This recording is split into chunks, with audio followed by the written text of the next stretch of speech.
Sa loob ng 10 taon bilang asawa, isa lamang akong kasambahay na walang sahod sa paningin nila. Sa gabi ng anibersaryo ng aming kasal, niyakap ng asawa ko ang kanyang kabit habang sinampal ako ng aking biyanan sa gitna ng handaan dahil lamang sa isang basong nabasag. Nagtawanan sila, kontentong-kontento, iniisip na ako'y isang babaeng mangmang at sunod-sunuran. Ngunit nagkamali sila. Ang itinapon nila ngayong gabi ay hindi basura, kundi ang huli at tanging pagkakataon nilang mabuhay. Hindi ako umalis na walang dala.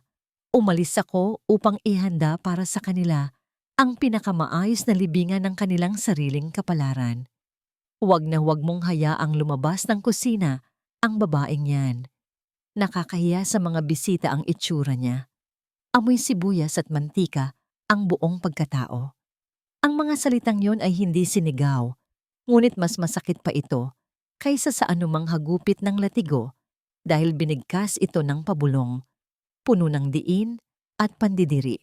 Doña Celestina Virela, ang aking biyenan, ay nakatayo sa may pintuan ng kusina habang inaayos ang kanyang kumikinang na kwintas na dihamak na mas mahal pa sa buong pagkatao ko kung tatanungin siya.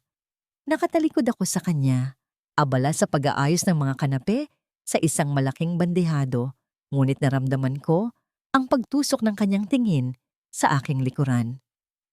Tiningnan ko ang aking mga kamay, magaspang, puno ng maliliit na hiwa mula sa pagbabalat ng patatas, at ang mga kuko ay maikli at pudpod.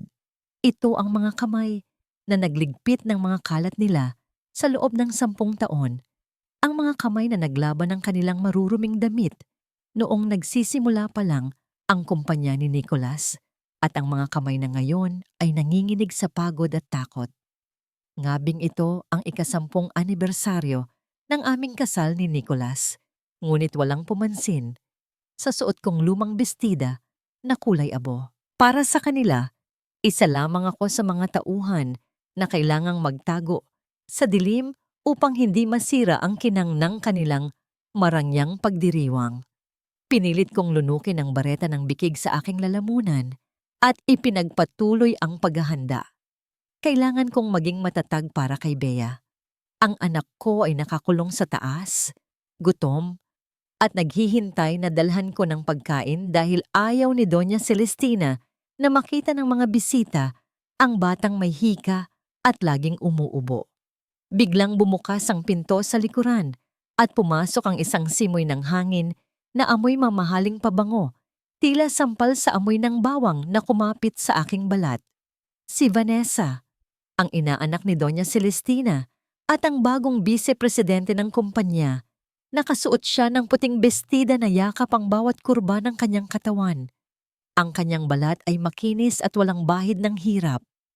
Lumapit siya sa akin na may ngiting matamis ngunit hindi umaabot sa kanyang mga mata. Inabot niya sa akin ang isang supot ng yelo na tila ba ako ay isang utusan na naghihintay ng limos. "Oh, Althea dear," wika niya sa tonong puno ng awa na halatang paimbabaw. "Dinalhan kita ng yelo. Alam kong busy ka dito sa, iyong teritoryo. Baka kailanganin mo ito para sa mga drinks mamaya. Kawawa ka naman. Pawis na pawis ka habang kami ay nagkakasiyahan sa labas." Hindi ako kumibo. Kinuha ko ang yelo at tumalikod upang ilagay ito sa cooler. Narinig ko ang mahinang halakhak ni Nina Vanessa at Doña Celestina bago sila sabay na lumabas ng kusina.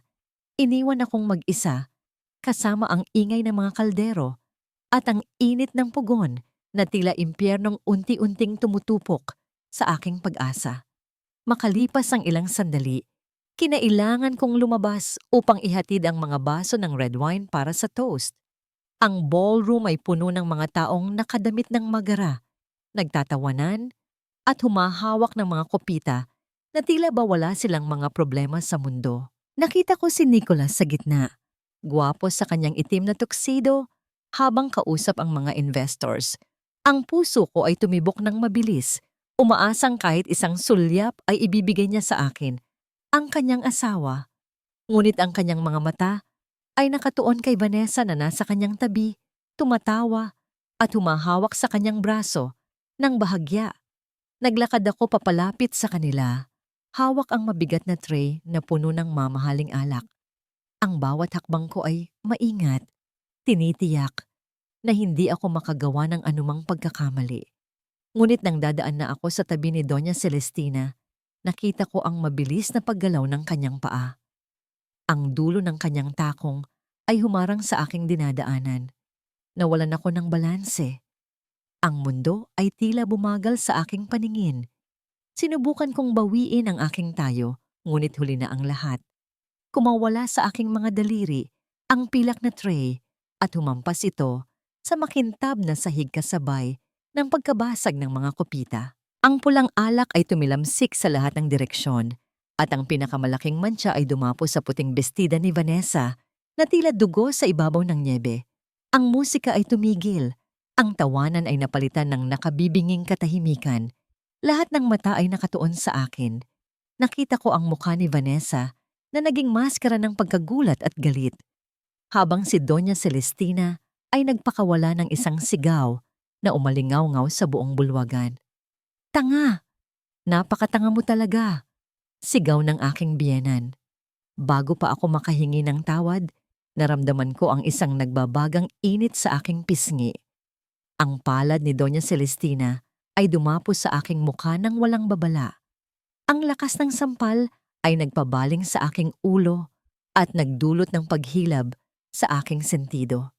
Ang sakit ay hindi lamang pisikal, ito ay tumagos hanggang sa kaibuturan ng aking kaluluwa. Napahawak ako sa aking pisngi. Ang luha ay nagsimulang mamuo sa aking mga mata dahil sa kahihiyan. Sa harap ng daan-daang bisita, sa harap ng mga taong tinulungan kong yumaman, ako ay pinaluhod at inalipusta. Dahan-dahan akong tumingin kay Nicholas. Siya ang asawa ko. Siya ang dapat na magtatanggol sa akin. Ang kanyang mga mata ay nagtagpo sa akin, ngunit walang awa o pag-aalala akong nakita roon. Sa halip, nakita ko ang pagkadismaya at hiya. Inayos niya ang kanyang kurbata, tumalikod sa akin, at lumapit kay Vanessa upang punasan ang mantsa sa damit nito gamit ang kanyang panyo. "Are you okay, Van?" Malambing niyang tanong sa babaeng yon habang ako ay nakalugmok sa sahig na puno ng bubog at alak. Ang sandaling iyon ang pumatay sa Althea na kilala ko. Ang Althea na mapagbigay, ang Althea na martir. Habang pinupulot ko ang mga bubog, naramdaman ko ang pagguho ng aking mundo. Walang tumulong sa akin. Ang mga waiter ay nakayuko, takot na madamay. Ang mga bisita ay nagbubulungan. Ang kanilang mga mata ay puno ng panghuhusga. Sa gitna ng aking pagluha at pagpulot ng kalat, nakita ko ang isang maliit na piraso ng cake na nahulog mula sa isang lamesa malapit sa akin. Buo pa ito at nasa ibabaw ng tissue. Mabilis ko itong dinampot at isinilid sa bulsa ng aking apron habang walang nakatingin. Para ito kay Bea. Kahit gaano ako kasaktan, kahit gaano ako kahiya, hindi maaaring magutom ang anak ko. Siya na lang ang natitirang dahilan kung bakit ako humihinga. Tumayo ako nang nanginginig ang mga tuhod at tumakbo patungo sa powder room na nasa dulo ng pasilyo, malayo sa mga mapanghusgang mata. Pumasok ako sa loob ng banyo ng mga bisita at mabilis na ikinandado ang pinto. Sumandal ako sa malamig na kahoy, habol ang aking hininga habang ang bawat hibla ng aking katawan ay nanginginig sa pinaghalong takot at galit. Humarap ako sa malaking salamin na may ginintuang kwadro. Ang babaeng nakatingin pabalik sa akin ay tila isang estranghero, mga matang namamaga, pisnging namumula mula sa sampal, at isang bestidang may malaking mantsa ng alak na tila sugat na hindi tumitigil sa pagdurugo. Binuksan ko ang gripo at hinayaang umagos ang tubig. Sinubukan kong kuskusin ang mantsa sa aking dibdib gamit ang basang tissue, ngunit lalo lamang itong kumalat na parang ang dumi ng gabing ito ay nakadikit na ng permanente sa aking pagkatao. Gusto kong sumigaw, gusto kong basagin ang salamin, ngunit wala akong lakas. Ang tanging nagawa ko ay humikbi ng walang tunog. Ang aking mga balikat ay yumuyugyog sa bigat ng sakit na hindi kayang ilarawan ng mga salita. Sa gitna ng aking pag-iyak, napatigil ako nang marinig ko ang pagbukas ng pinto sa kabilang silid, ang private lounge na nakadikit lamang sa powder room na kinaroroonan ko. Ang dingding na naghihiwalay sa amin ay manipis na panel lamang, sapat upang marinig ang bawat bulong kung ang paligid ay tahimik. "You worry too much, Nicholas. Masyado kang praning." Ang boses na yon ay kay Doña Celestina. Agad na nanigas ang aking buong katawan. Pinatay ko ang gripo at pinigil ang aking paghinga. Idinikit ko ang aking tainga sa dingding. Umaasang mali ang aking hinala sa kung ano ang kanilang pinag-uusapan. "Ma, nakita mo ba ang mukha niya kanina?" Boses ito ng aking asawa. Ngunit wala ang lambing na minsan kong minahal. Ang tono niya ay puno ng iritasyon at pagkamuhi. "She looked pathetic." "Pero paano kung maghinala ang mga tao? Masyadong iskandalo ang ginawa mo." "Eskandalo? That was a performance, hiho." Tumawa ng mahina si Celestina, isang tunog na nagpatindig ng aking balahibo. Kailangan makita ng lahat na tanga siya, na hindi siya karapat-dapat, na siya ay mentally unstable. Bahagi iyon ng plano para mapadali ang annulment. Naramdaman ko ang pagbaliktad ng aking sikmura. Plano? Annulment? Akala ko ay simpleng pagkamuhi lang ito, ngunit may mas malalim pa silang niluluto. Speaking of unstable, nagpatuloy si Nicholas, ang boses niya ay bumaba ng bahagya. Tila sinisiguradong walang ibang makakarinig. "Sigurado ka ba sa gamot na ipinapahalo mo sa inumin niya? Parang nagiging makakalimutin lang siya, pero hindi pa siya nagwawala." Gamot. Ang salitang yon ay tila bombang sumabog sa loob ng makipot na banyo. Napahawak ako sa lababo upang hindi ako matumba. Ang mga gabing nahihilo ako, ang mga umagang wala akong maalala, ang madalas na pananakit ng aking ulo na sinasabi nilang dulot lang ng pagod. Lahat iyon ay hindi natural. Nilalason nila ako. Ang sarili kong asawa at biyenan ay dahan-dahang pinapatay ang aking katinuan. "Huwag kang mainip," sagot ni Celestina nang may himig ng kasiyahan. "Mataas ang dosage na inilagay ni Vanessa sa gatas niya mamaya." "Konting panahon na lang, Nicholas. Kapag tuluyan na siyang nasiraan ng bait, madali na nating makukuha ang sole custody kay Bea. At kapag nadeklara siyang mentally incapacitated, ikaw ang magiging legal guardian ng lahat ng ari-arian. Wala siyang makukuha kahit itsingkong duling. Diretso siya sa mental hospital. At tayo ay magiging malaya." Napaupo ako sa malamig na sahig ng banyo. Ang aking mga binti ay tuluyan ng bumigay. Ang kamay ko ay napadako sa bulsa ng aking apron, kung saan naroroon ang piraso ng cake na itinabi ko para sa aking anak. Ang ironya ay napakalupit na halos matawa ako sa sakit. Nag-iisip ako kung paano pakakainin ang anak ko, habang sila ay nagpaplano kung paano ako ipapasok sa mental hospital at agawin siya sa akin. Narinig ko ang pagbukas ng pinto sa kabilang kwarto. Hudyat na sila ay paalis na. "Tara na, Nico. Hinihintay ka na ni Vanessa." Wika ni Celestina. "Hayaan mo na ang basahan na yon. Malapit na siyang itapon." Ang mga yabag ng kanilang mga paa ay palayo ng palayo hanggang sa tuluyan ng lamunin ng ingay ng musika sa labas. Naiwan akong mag-isa sa katahimikan ng banyo. Ang luha ko ay natuyo na. Napalitan ng isang malamig na pakiramdam na gumagapang mula sa aking tiyan paakyat sa aking lalamunan. Tiningnan ko ang aking mga kamay, ang mga kamay na nagsakripisyo ng lahat para sa kanila. Sa loob ng 10 taon, naging bulag ako, naging bingi ako, naging pipi ako sa ngalan ng pag-ibig at pamilya. Ngunit ngayong gabi, sa gitna ng amoy ng sabon at lansa ng pagkakanulo, namatay ang Althea na kilala nila. Dahan-dahan akong tumayo. Pinunasan ko ang aking mukha gamit ang likod ng aking palad. Tinitigan ko ang aking sarili sa salamin. Sa huling pagkakataon, wala na ang takot sa aking mga mata.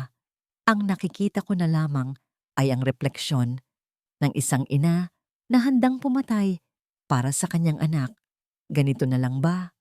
Tanong ko sa aking sarili habang hinahawakan ang malamig na seradura ng pinto. Sa dinami-dami ng bagyo na sinuong ko para sa kanya, bakit ako pa ang naiwan sa ulan? Binuksan ko ang pinto at lumabas. Hindi upang sumuko, kundi upang simulan ang giyera. Bawat hakbang ko palabas ng banyo ay tila paglalakad sa ibabaw ng nagbabagang uling. Ang pasilyo ay mahaba at nababalot ng anino, kasalungat ng nakasisilaw na liwanag mula sa ballroom kung saan nagpapatuloy ang kasiyahan. Dinig ko ang malamyos na tunog ng piano at ang huni ng mga nagbubulungang bisita. Isang masayang himig na para bang walang nangyaring kahihiyan kanina. Para sa kanila, ang pagbagsak ko ay isa lamang maliit na abala sa kanilang perpektong gabi. Dahan-dahan akong naglakad pabalik sa may pintuan ng kusina, hindi upang ipagpatuloy ang pagiging alila, kundi upang daanan ang hagdan ng pangkatra, ang hagdan ng mga utusan, patungo sa kwarto ni Bea. Ngunit bago ako tuluyang lumihis ng landas, saglit akong huminto sa siwang ng pinto ng ballroom. Sa gitna ng kumikinang na chandelier, nakita ko sila. Si Nicholas, hawak ang bewang ni Vanessa habang tumatawa sa isang biro, ang kanyang mukha ay maaliwalas at walang bahid ng konsensya. Si Doña Celestina, na nakataas ang noo at hawak ang kanyang champagne, ay tila isang reyna na katatapos lang magpatapon ng nabubulok na basura. Ang kanilang kaligayahan ay nakadikit sa aking pagdurusa. Ang kanilang kinabukasan ay nakatayo sa aking libingan. Ang sakit ay nandoon pa rin, humihiris sa aking dibdib na parang patalim. Ngunit may kasama na itong bagong damdamin, isang malamig at tahimik na poot. Hinaplos ko ang bulsa ng aking apron, kung saan naroon ang durog na piraso ng cake na binalot ko sa tissue. Ito lang ang mahalaga ngayon. Ito lang ang totoo. Ang gutom ng anak ko ay mas matimbang kaysa sa anumang sakit na kaya nilang ibato sa akin. Tumalikod ako sa liwanag ng piging at tinahak ang madilim at makipot na hagdanan. Ang bawat hakbang ko paakyat ay mabigat, ngunit tiyak. Sabi nila, ang basahan ay ginagamit lang pampunas ng dumi at itinatapon kapag marumi na. Pero nakalimutan nila ang isang bagay.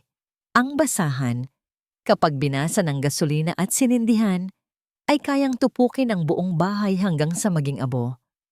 Hahayaan ko silang magsaya ngayong gabi. Hahayaan ko silang isipin na nanalo na sila. Dahil bukas, ang Althea na kilala nila ay patay na. At ang babaeng gigising ay hindi na marunong umiyak. Hinawakan ko ang seradura ng pinto ng kwarto ni Bea at huminga ng malalim. Kailangan kong ngumiti. Kailangan kong magpanggap. Dahil mula ngayon, ang buhay ko ay isa ng malaking entablado.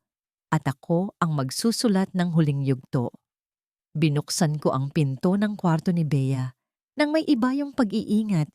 Tinitiyak na ang mga bisagra ay hindi lilikha ng anumang ingay na maaaring umabot sa pandinig ni Doña Celestina. Ang silid ay nababalot ng kadiliman. Tanging ang maputlang liwanag mula sa lampshade na hugis bituin ang nagbibigay ng anino sa mga sulok. Sa gitna ng malawak na kama, nakita ko ang aking anak na nakaupo. Yakap-yakap ang kanyang lumang teddy bear na siyang tanging saksi sa kanyang pag-iisa. Ang kaibahan ng mundo sa ibaba at sa itaas ay nakabibingi. Sa ballroom, umaapaw ang alak at halakhakan ng mga mayayaman. Dito sa kwarto ng aking anak, ang hangin ay mabigat sa lungkot at gutom. Mama, ang tinig ni Bea ay mahina at paos. Agad akong lumapit at lumuhod sa tabi ng kanyang kama. Hinaplos ko ang kanyang noo at naramdaman ang bahagyang init doon. Ang kanyang mga mata, na kasing kulay ng kay Nicholas, ngunit puno ng inosenteng kabutihan na wala ang ama niya, ay nanlalaki sa pag-asa ng makita ako. Sorry anak. Bulong ko habang nanginginig ang aking mga kamay sa pagdukot sa bulsa ng aking apron. Inilabas ko ang tissue na naglalaman ng durog na piraso ng cake. Ang frosting ay kumalat na at ang tinapay ay nadurog. Mukha itong kaawa-awa. Ngunit para sa isang batang gutom, ito ay ginto. Ito lang ang naiuwi ni Mama. Kainin mo na, dali. Walang reklamo, sinimulan niyang kainin ang cake gamit ang kanyang maliliit na daliri.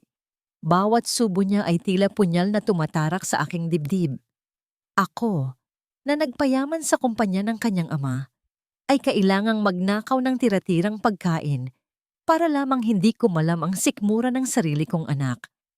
Habang pinapanood ko siyang kumain, napansin ko ang isang bagay sa kanyang bedside table, isang baso ng tubig at ilang tableta ng bitamina na laging ipinapainom sa kanya ni Nicholas.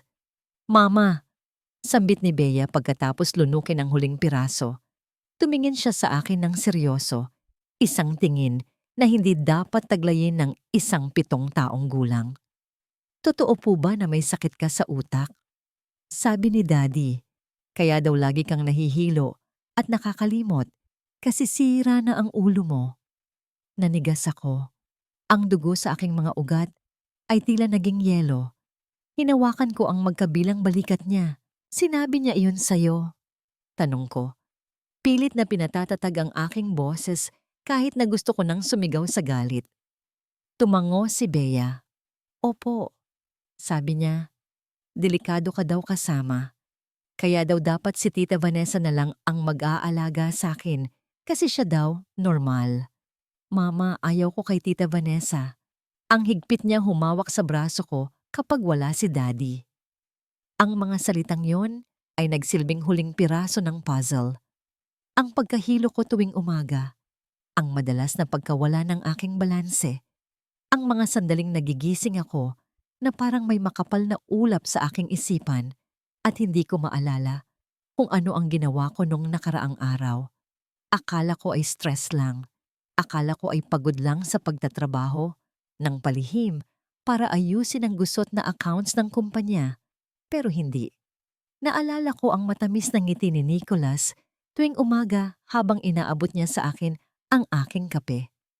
Drink up, mahal, sasabihin niya. Special blend iyan para lumakas ka. Special blend, lason pala. Ang kape na yun ang dahilan kung bakit ako nanghihina. Ang kape na yon ang unti-unting pumatay sa aking katinuan upang magmukha akong baliw sa paningin ng iba.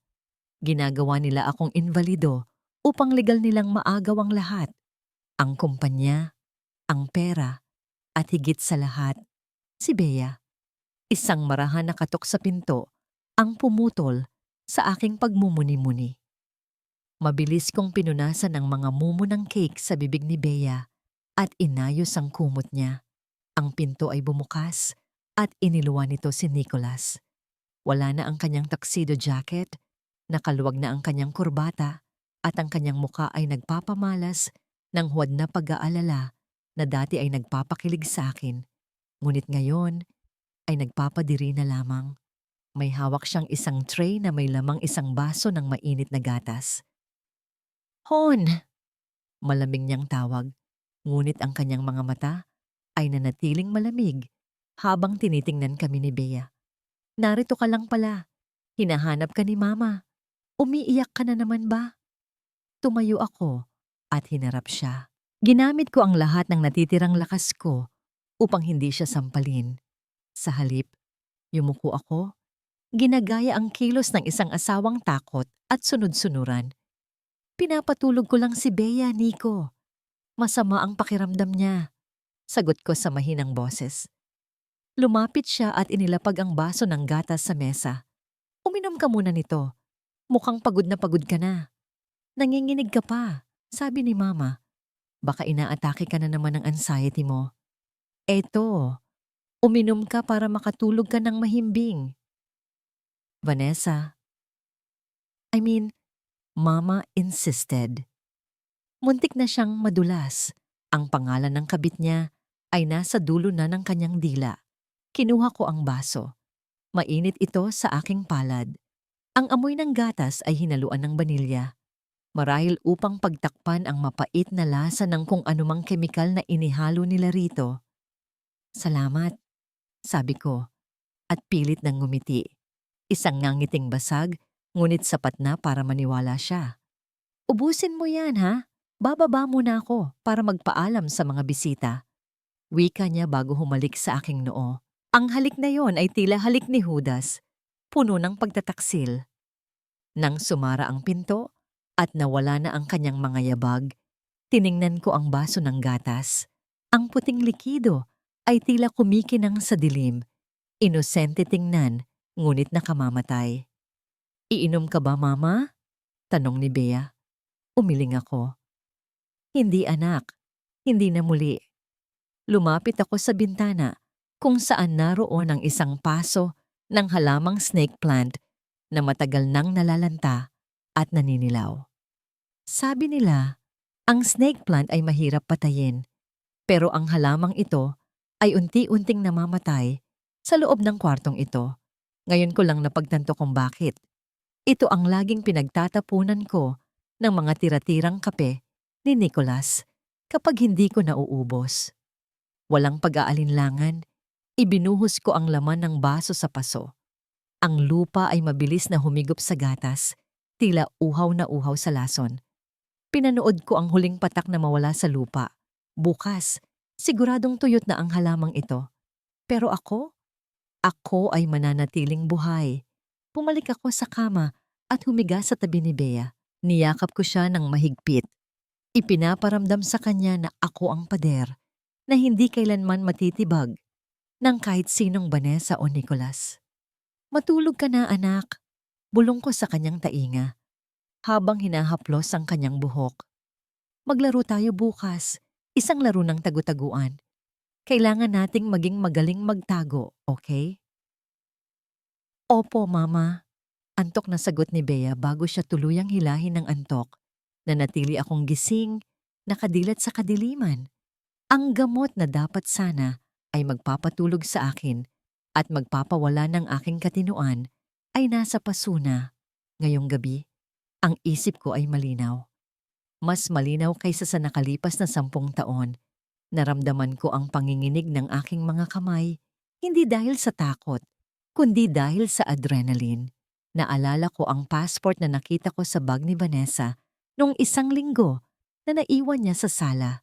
Isang detalye na binaliwala ko noon dahil sa tiwala, pero ngayon ay bumabalik bilang isang sandata. Ang pangalan sa passport ay hindi Vanessa. Bukas, sisimulan kong hubaran ang kanilang mga maskara. Kung gusto nilang maglaro ng baliwan, ibibigay ko sa kanila ang pinakamahusay na pagganap ng aking buhay. Uubusin ko ang lason nila at isasaboy ko ito pabalik sa kanilang mga mata. Humigpit ang yakap ko kay Bea nang marinig ko ang pagbukas ng gate sa ibaba at ang pag-alis ng sasakyan ni Vanessa. Alam kong sa mga oras na ito, nagdiriwang sila sa tagumpay ng kanilang plano. Magsaya kayo, bulong ng isip ko habang ang isang ngiting mapait ay gumuguhit sa aking mga labi dahil ito na ang huling gabi na matutulog kayo ng mahimbing. Tumagal ako sa ganoong posisyon. Yakap ang aking anak habang nakikiramdam sa bawat galaw ng bahay hanggang sa muli kong marinig ang pagpihit ng siradura ng pinto.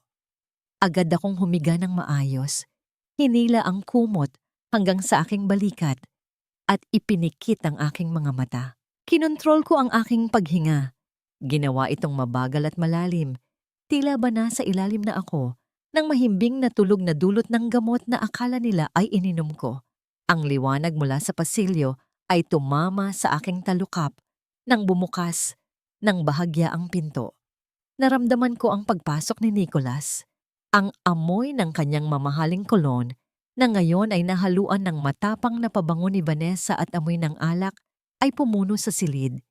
Ito ang amoy ng pagtataksil. Narinig ko ang kanyang mabibigat na hakbang palapit sa bedside table. Ang tunog ng baso na iniaangat at ibinababa ay gumuhit sa katahimikan. Sinisiguro niya kung naubos ko ang gatas. Gusto niyang tiyakin na ang lason ay nasa loob na ng aking sistema. Good girl, bulong niya sa hangin, isang tinig na puno ng panlilibak. Naramdaman ko ang paglubog ng kutsyon sa aking tabi. Umupo siya malapit sa akin. Ang kanyang mga daliri ay humaplos sa aking pisngi. Hindi ito haplos ng pagmamahal, kundi haplos ng isang may-ari na sinusuri ang kanyang sirang kagamitan bago ito itapon. Kinailangan kong gamitin ang bawat butil ng aking pagtitimpi upang hindi mapalayo o imulat ang aking mga mata at duraan ang kanyang mukha. Ang puso ko ay kumakalabog sa aking dibdib na parang tambol ng digmaan, ngunit pinanatili kong payapa ang aking mukha. Biglang yumanig at umilaw ang cellphone sa kanyang bulsa. Sinagot niya ito agad. Ang boses niya ay mahina, ngunit dinig na dinig sa tahimik na kwarto. "Nakaalis ka na ba, babe?" tanong niya. Kausap niya si Vanessa. Oo, tulog na siya. Ubos ang gatas. Masyado siyang uto-uto. Naniwala agad na concern ako sa kanya. Tumahimik siya sandali, nakikinig sa sinasabi ng nasa kabilang linya. "Ang passport mo?" Medyo tumaas ang boses niya bago niya ito ibinaba sa pabulong na sigaw. "Huwag kang mag-alala. Nasa bag mo yun kanina, di ba? Kahit pa makita niya yon, sa tingin mo ba may maniniwala sa isang baliw? Hayaan mo na. Sa susunod na linggo, kapag napirmahan na niya ang transfer of rights, pwede ka nang magpakilala kahit bilang Marites o kung sino ka man, akin na ang lahat." Marites. Ang pangalang yon ay tila kidlat na tumama sa aking isipan. Iyon ang pangalang nakita ko sa passport na aksidente niyang naiwan sa sofa nung nakaraang linggo. Isang detalye na pilit kong kinalimutan dahil sa bulag na tiwala. Marites Rosario, hindi Vanessa, ang babaeng kinababaliwan ng asawa ko at ipinagmamalaki ng biyenan ko ay isang huwad, isang impostora. "Sige na, mag-ingat ka." Pagtatapos ni Nicholas, "I love you. Malapit na tayong lumaya sa basahan na to." Naramdaman ko ang pagtayo niya. Hinalikan niya ang noo ni Bea ng mabilisan, tila isang obligasyon na lang, bago siya naglakad palabas. Ang pinto ay sumara ng dahan-dahan at ang dilim ay muling bumalot sa amin. Nanatili akong nakapikit ng ilang sandali pa, tinitiyak na talagang wala na siya. Nang imulat ko ang aking mga mata, ang unang pumatak ay isang butil ng luha. Hindi dahil sa lungkot, kundi dahil sa galit na ngayon ay nag-aapoy na. Tiningnan ko ang anino ng paso sa bintana. Ang halaman doon ay tiyak na mamamatay bukas. Pero ako, hindi. Ngayong alam ko na ang kanilang sikreto, hawak ko na ang leeg nila. Hindi lang nila alam. Si Vanessa ay si Marites. Si Nicholas ay isang mangmang na nagpapaloko sa isang kriminal habang niloloko ang asawang nagpayaman sa kanya. Napakagandang laro. Hinawakan ko ang kamay ni Bea. Ang init ng palad ng anak ko ang nagbigay sa akin ng lakas. Akala nila ang gamot ay magpapahina sa akin. Akala nila ang pang-aapi ay dudurog sa akin. Pero nagkamali sila ng timpla. Ang ibinigay nila sa akin ngayong gabi ay hindi lason, kundi ang antidote sa aking katangahan. "Matulog ka ng mahimbing, Nicholas." Bulong ko sa hangin. Ang boses ko ay matalim na parang basag na salamin. Dahil bukas, ang babaeng gigising sa tabi mo ay hindi na ang asawang kaya mong tapakan. Bukas, magsisimula ang tunay na palabas. At sa dilim ng kwartong iyon, isang ngiti ang gumuhit sa aking mga labi. Isang ngiti na kasing lamig ng bangkay ng pag-ibig na dati kong inalay sa kanya. Ang umaga ay dumating na may dalang kakaibang bigat sa aking dibdib.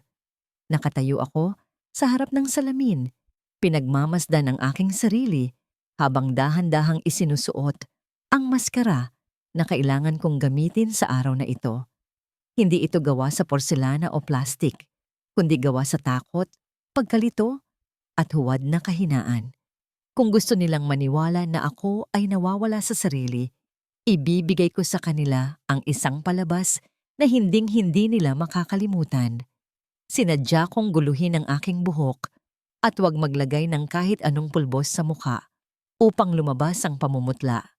at ang itim sa ilalim ng aking mga mata. Ang imahe sa salamin ay isang babaeng tila pasan ng mundo, isang babaeng madaling itapon. Huminga ako ng malalim, pinakalma ang kumakabog na puso na punong-puno ng puot at lumabas ng kwarto. Sa hapagkainan, naroon na si Nicolas at Doña Celestina. Ang amoy ng pritong bacon at bagong timplang kape ay pumuno sa silid. Ngunit para sa akin, amoy ito ng panloloko. "Good morning?" Bati ni Nicolas nang hindi man lang nag-aangat ng tingin mula sa kanyang cellphone. Hindi ako sumagot. Sa halip, naglakad ako patungo sa aking upuan nang may bahagyang giwang.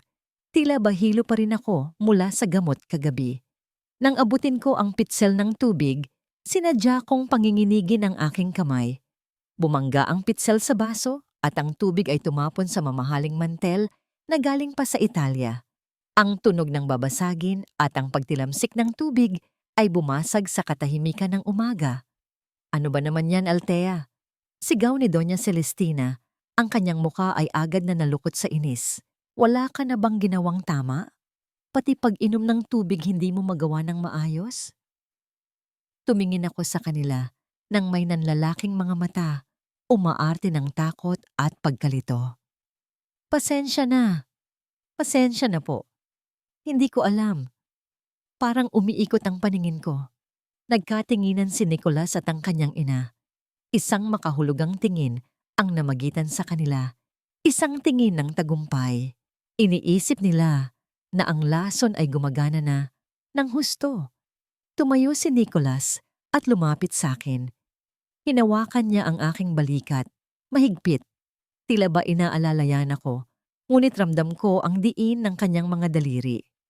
"Mukhang hindi maganda ang epekto ng anxiety meds mo, Hon." Wika niya sa tonong puno ng peking pag-aalala. "Baka kailangan nating dagdagan ang dosage o magpatingin na tayo sa espesyalista. You're becoming a danger to yourself." Ayokong lumabas." Bulong ko. Yumuko upang itago ang nagniningas na galit sa aking mga mata. Gusto ko lang magpahinga. "Oh, magpahinga ka!" Mabilis na sang-ayon ni Doña Celestina habang pinupunasan ang basa sa mesa ng padabog. "Pero bago ka magkulong dyan, siguraduhin mong nakapamalengke ka na para sa dinner. Dadating si Vanessa mamaya para pag-usapan ang merger ng kumpanya. Ayokong mapahiya na naman kami dahil sa kapalpakan mo sa kusina." Ang pagbanggit sa pangalan ni Vanessa ay nagpagising sa bawat hibla ng aking kalamnan, ngunit nanatili akong tahimik. Ito ang pagkakataon ko. Ang pamamalengke ang tanging oras na pinahihintulutan akong lumabas ng mansyon nang walang bantay. Dahil para sa kanila, ang palengke ay lugar na masyadong mababa para tapakan ng kanilang mga paa. "Opo, Mama," sagot ko ng mahina. Makalipas ang isang oras, nakasakay na ako sa tricycle patungo sa bayan. Ang ingay ng makina at ang usok ng tambutso ay tila sariwang hangin kumpara sa nakasisiil na kapaligiran ng bahay ni Nicolas. Dito sa labas, kahit maingay at magulo, totoo ang lahat. Bumaba ako sa isang maliit na eskinita, malayo sa palengke at pumasok sa isang lumang karinderya na may mga plastik na upuan at lamesang may sapin na linoleum. Sa sulok, nakaupo ang isang babaeng nakasuot ng simpleng blusa at salamin. Si Mila, ang matalik kong kaibigan at ang tanging tao na nakakaalam ng tunay na takbo ng pera sa kumpanya. Nang makita niya ako, agad siyang tumayo at niyakap ako ng mahigpit. Ang yakap niya ay puno ng init at pagdamay, bagay na matagal ko nang hindi nararamdaman. "Althea," bulong niya, ang boses ay garalgal. "Diyos ko, ang payat-payat mo na. Anong ginagawa nila sa'yo?" "Buhay pa ako, Mila." "Yun ang mahalaga," sagot ko habang umuupo kami. Agad na inilabas ni Mila ang isang makapal na folder mula sa kanyang bag. Ang kanyang mga kamay ay nanginginig sa galit habang binubuklat ang mga dokumento sa ibabaw ng lamesa na may mantsa ng tuyo. "Tingnan mo ito." Galit na wika niya habang itinuturo ang mga linyang may highlight. Nicholas is bleeding the company dry. Bumili siya ng 2 condo unit sa Makati sa ilalim ng pangalan ng isang Marites Rosario. May bagong sasakyan din na nakapangalan sa babaeng yan. At si Doña Celestina, ang mga charity donations kuno ng kumpanya, diretso sa personal account niya sa Cayman Islands. Tinitigan ko ang mga papel. Ang mga numerong nakasulat doon ay hindi lang basta pera. Ito ay ang dugo at pawis ko. Ito ang mga gabing hindi ako natulog para ayusin ang logistics, ang mga araw na tiniis ko ang gutom para lang mapalago ang negosyo. At ngayon, ginagamit nila ito para sa babaeng impostora at sa luho nila. Dapat ay umiiyak ako. Dapat ay nagwawala ako sa galit. Ngunit ang naramdaman ko ay isang nakakatakot na kalmado. Hayaan mo sila. Sabi ko nang walang emosyon. Natigilan si Mila. Tumingin siya sa akin na parang nababaliw na ako. Anong hayaan? Althea, mauubos ang pera. Kapag naghiwalay kayo, wala kang makukuha kahit piso dahil bangkit na ang kumpanya sa papel. Kinuha ko ang baso ng malamig na tubig at uminom. Iyon nga ang gusto ko, Mila. Gusto kong ubusin nila ang shell ng kumpanya. Gusto kong isipin nila na nananalo sila habang ninanakawan nila ang sarili nilang kinabukasan. Inilapit ko ang mukha ko sa kanya. Ang kailangan nating gawin ay ilipat ang core assets, ang intellectual property ng software na ginawa ko, ang mga kontrata sa malalaking shipping lines na nakapangalan sa akin bilang garantor, at ang lupa kung saan nakatayo ang warehouse. Ilipat natin lahat yan sa trust fund ni Bea. Nanlaki ang mga mata ni Mila habang unti-unti niyang nauunawaan ang plano ko. Ngumiti siya ng dahan-dahan, isang ngiting puno ng paghanga. Gusto mong ibigay sa kanila ang bangkay pero kukunin mo ang puso. Eksakto, sagot ko. Si Marites Rosario o Vanessa, isa siyang scammer, Mila. Hahayaan ko siyang huthutin sina Nicholas hanggang sa simutin at kapag wala na silang makain, doon ko ipapakita na ang hawak nilang kumpanya ay wala ng halaga. Umorder kami ng mami, mainit ang sabaw at mausok. Nang humigop ako, naramdaman ko ang paggapang ng init sa aking tiyan na kanina pa kumakalam. Binayaran ko ito gamit ang mga barya na inipon ko mula sa sukli sa palengke. Wala ka bang pera? Tanong ni Mila. At akmang bubuksan ang kanyang pitaka. Pahihiramin kita. Hinawakan ko ang kamay niya at umiling. Huwag. Sanay na ako sa gutom, Mila. Ang gutom ang nagpapaalala sa akin kung bakit ako lumalaban. Sa ngayon, ang kailangan ko lang ay ang tulong mo sa paglilipat ng mga papeles bago ako piliting pumirma ni Nicholas sa susunod na linggo. Biglang tumunog ang cellphone ni Mila. Tiningnan niya ito at kumunot ang kanyang noo. Unknown number, sabi niya. Pangalawang beses na ito ngayong araw. Huwag mong sagutin, babala ko. Baka sinusubaybayan na nila ang mga transaction. Mag-ingat, Camila. Hindi lang pera ang nakataya dito. Naghiwalay kami matapos ang maikling pagpupulong. Bumalik ako sa palengke, bumili ng mga gulay at karne gamit ang kakarampot na budget na ibinigay ni Doña Celestina at sumakay pabalik sa mansyon. Habang papalapit ang tricycle sa malaking gate ng mga Virela, bumalik ang bigat sa aking dibdib. Kinailangan ko muling isuot ang maskara. Kinailangan kong ibalik ang yuko ng aking balikat at ang takot sa aking mga mata. Pagpasok ko sa bahay, ang katahimikan ay nakakapanindig balahibo. Walang tao sa sala, walang tao sa kusina. Umakyat ako sa hagdan bitbit ang mga bayong.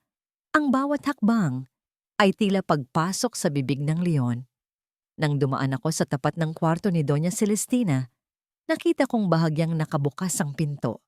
Narinig ko ang kanyang halakhak, isang tunog na matinis at puno ng pangungutya. Dahan-dahan akong sumilip. Nakaupo si Doña Celestina sa kanyang rocking chair. Sa kanyang mga kamay ay hawak niya ang isang maliit na kwaderno na may pabalat na asul Nanlamig ang buong katawan ko. Iyon ang dami diary na sadyang iniwan ko sa ilalim ng aking unan. Ang laman noon ay mga sulat ng isang babaeng nalilito, nakakarinig ng mga boses at umaaming baka nga nasisiraan na siya ng bait. Sinulat ko yon para iligaw sila, para lalo silang maging kampante. Tingnan mo ito, Vanessa. Wika ni Doña Celestina sa kausap sa telepono habang binubuklat ang pahina. Inamin na nanggaga sa diary niya na naririnig niya ang boses ng patay niyang tatay. Sabi ko sa'yo konting tulak na lang. Sa mental hospital na ang bagsak nito. Napangiti ako ng mapait sa dilim ng pasilyo. Sige lang, magsaya ka. Bulong ko sa aking isipan. Basahin mo ang script na sinulat ko para sa'yo. Ngunit ang nangiti ko ay napawi nang may mahulog na litrato mula sa kwaderno. Pinulot ito ni Doña Celestina at tinitigan. Teka, huminto ang kanyang pagtawa. Ang boses niya ay naging seryoso at matalim. Bakit may litrato dito ng isang account number? At bakit nakasulat sa likod ang pangalang Leon Calderon? Nanigas ako sa aking kinatatayuan. Ang litratong yon, hindi ko yon inilagay doon. Hindi iyon kasama sa plano. Paano napunta ang pangalan ng abogado ko sa diary na dapat ay patunay ng aking kabaliwan? May iba pa bang nakialam sa gamit ko? O sadyang naging pabaya ako sa aking pag-aacting? Lumingon si Doña Celestina sa direksyon ng pinto. Tila nararamdaman ang presensya ko sa labas. Ang kanyang mga mata ay naningkit, puno ng hinala. Umatras ako ng dahan-dahan. Ang puso ko ay kumakalabog ng napakalakas na tila rinig sa buong bahay. Ang laro ay nagbago. May butas ang aking maskara at kung hindi ako mag-iingat, ito ang magiging dahilan ng tuluyan kong pagbagsak. Bago pa man tuluyang lumingon si Doña Celestina sa pinto, kusa kong binitawan ang mga bayong na hawak ko. Ang mga kamatis, sibuyas at ilang piraso ng mansanas ay gumulong sa makintab na sahig na gawa sa narera. Lumilikha ng isang magulo at maingay na eksena na pumukaw sa kanyang atensyon. Napapitlag ang biyenan ko. Mabilis niyang itinago ang diary sa likod ng kanyang unan at tumayo ng padabog. Ang kanyang muka ay kasing asim ng suka. Ano na naman ang ginagawa mo, tanga? Sigaw niya habang papalapit sa pinto. Binuksan niya ito ng malakas at tumambad ako sa kanya. Nakaluhod sa sahig. Nanginginig ang mga kamay habang pilit na pinupulot ang mga nagkalat na gulay. Pasensya na po, Mama. Angat ko ng tingin sa kanya. Sinisigurado kong ang mga mata ko ay walang pokus at puno ng takot. Nahilo po ako. Bigla na lang dumilim ang paningin ko. Tinitigan niya ako ng matalim. Sinusuri kung nagsasabi ako ng totoo. Ang kanyang mga mata ay parang scanner na naghahanap ng anumang bahid ng panlilinlang. Nanatili akong nakayuko. Hinayaan kong manginig ang aking balikat. Kanina ka pa ba dyan? Tanong niya. Ang boses ay mababa at mapanganib. Kadarating ko lang po. Sagot ko sa garalgal na boses. Galing po ako sa palengke. Iakyat ko lang sana ang mga prutas para kay Bea. Humalo-kip-kip siya at sumandal sa hamba ng pinto. May kakilala ka bang Leon? Ang puso ko ay tila huminto sa pagtibok. Ang pangalan ng aking abogado. Kung malalaman niyang nakikipag-ugnayan ako kay Attorney Calderon, tapos na ang lahat. Kailangan kong mag-isip ng mabilis, pero kailangan kong magmukhang hindi nag-iisip. Kumunot ang noo ko. Tila pilit na inaalala ang isang bagay mula sa malabong panaginip. Leon, iyong hayop po sa zoo? O iyong kapitbahay natin dati sa probinsya na namatay sa lunod? Tumawa ako ng mahina. Isang tawang walang laman at medyo baliw. Bakit po? Nandito ba siya? Nakikita niyo rin ba siya? Nakita ko ang pagbabago sa mukha ni Doña Celestina. Mula sa hinala, napalitan ito ng pandidiri at pagkaawa sa kanyang sarili na kailangan niyang tiisin ang isang manugang na nasisiraan ng bait. Para sa kanya, ang pangalang Leon ay isa lamang sa mga guni-guni ng aking utak na nilason na ng gamot. Baliw, bulong niya sabay irap. Ligpitin mo yang kalat mo at magluto ka na. Siguraduhin mong masarap ang hapunan dahil darating ang abogado bukas. Natigilan ako sa pagpupulot ng kamatis. Bukas? Oo, bukas. Marin niyang sagot bago niya isinara ang pinto sa mukha ko. Minadali na ni Nicholas. Ayaw na naming magtagal ka pa rito. Naiwan akong nakaluhod sa pasilyo. Hawak ang isang pasa na mansanas. Bukas. Ang akala kong isang linggo pa ay naging bukas na agad. Wala pa sa akin ang mga dokumentong kailangang ipalit sa pipirmahan ko. Nasa kay attorney. Leon pa ang mga iyon. Kailangan ko siyang makita ngayong gabi. Kahit bumabagyo, kahit bantay sarado ang bahay. Mabilis kong niligpit ang mga kalat at bumaba sa kusina. Habang naghihiwa ako ng karne para sa hapunan, ang isip ko ay tumatakbo ng mabilis. Paano ako makakalabas? Si Nicholas ay siguradong uuwi ng maaga para paghandaan ng big day bukas. Ang mga gwardya sa gate ay mahigpit ang bilin na huwag akong palabasin kapag gabi na. Tumingin ako sa bintana ng kusina. Ang langit ay nagdidilim at ang hangin ay nagsisimulang umihip ng malakas, nagbabadya ng isang malakas na bagyo. Perpekto, bulong ng isip ko. Nang gabing iyon, habang kumakain sila ng hapunan, nagsimula akong umarte na tila sinusumpong ng takot. Yinakap ko ang sarili ko at nagsimulang umiyak ng mahina sa sulok ng kusina. Anong nangyayari sa kanya? Iritadong tanong ni Nicholas mula sa dining room. Sinusumpong na naman, sagot ni Celestina. Hayaan mo siya. Mas mabuti nga yan para makita ng abogado, bukas na talagang wala na siya sa sarili. Yaya, tawag ni Nicholas sa isa sa mga kasambahay. Painumin niyo ng gamot yan at ikulong sa kwarto. Ayokong marinig ang iyak niya. Iyon ang hinihintay ko. Nagpahila ako sa katulong paakyat sa kwarto.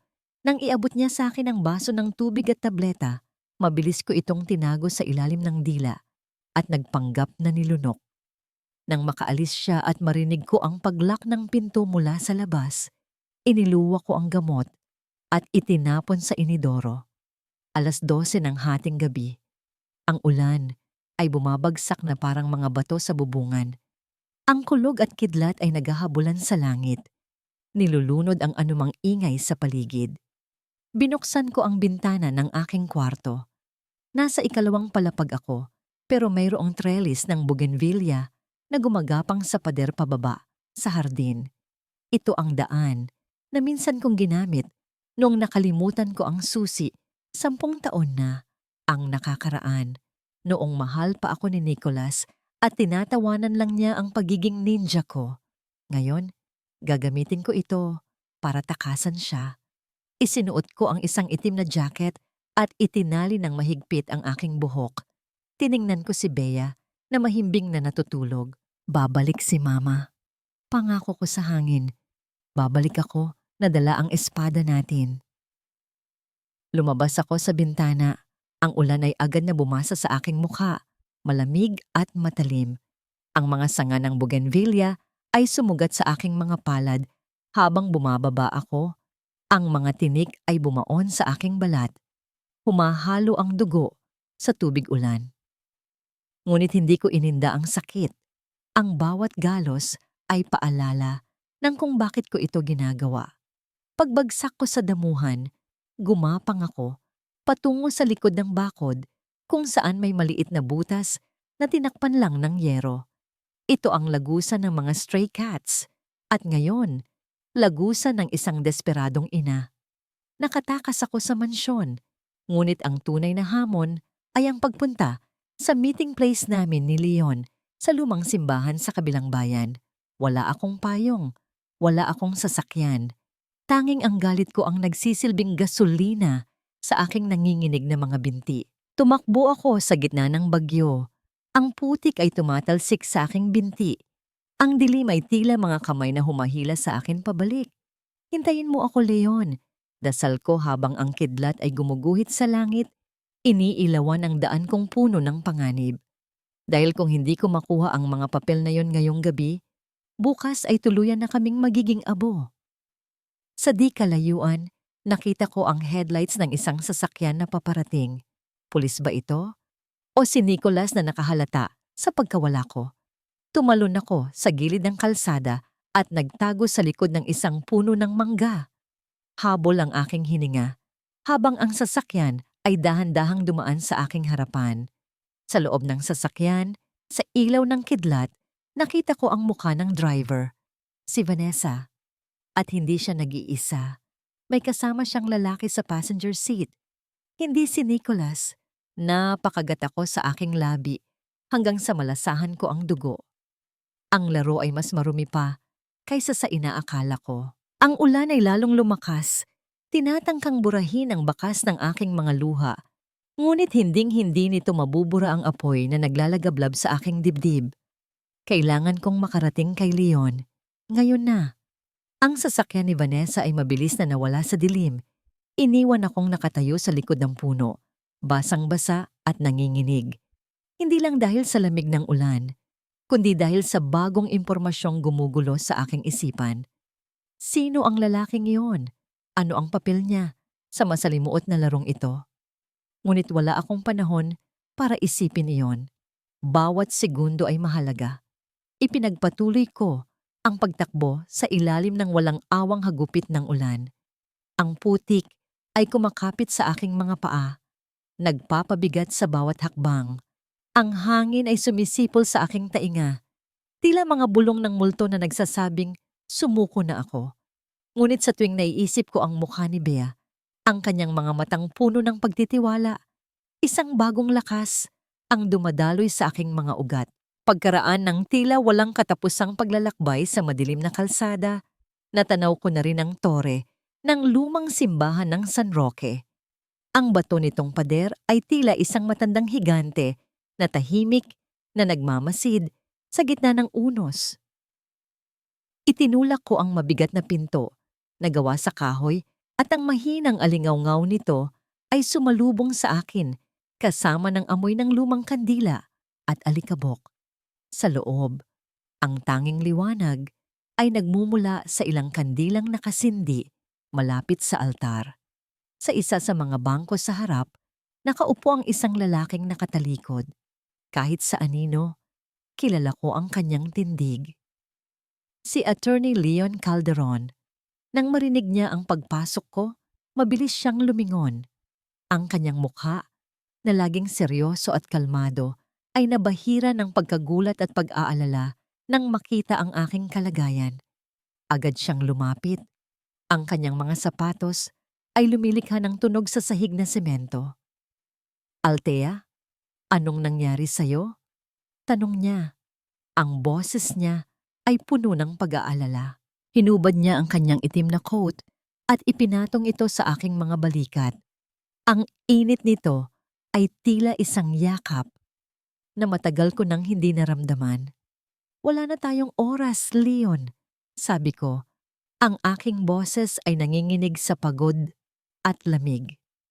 Bukas na darating ang abogado nila. Bukas nila ako pipiliting pumirma. Hinawakan niya ako sa braso at inalalayan pa upo sa bangko. Ang kanyang mga kamay ay mainit at matatag. Alam ko, tumawag si Mila. Kaya minadali ko na rin ito. May kinuha siyang isang makapal na folder mula sa kanyang briefcase. Inilapag niya ito sa pagitan namin. Kahit sa dilim, nakikita ko ang bigat ng mga dokumentong yon. Ito ang patibong, paliwanag niya. Sa unang tingin, mukha itong standard waiver and quitclaim document. Pumapayag kang isuko ang lahat ng karapatan mo sa conjugal properties kapalit ng isang maliit na settlement. Iyan ang ipapaliwanag ng abogado nila sa'yo. Iyan ang gusto nilang paniwalaan mo.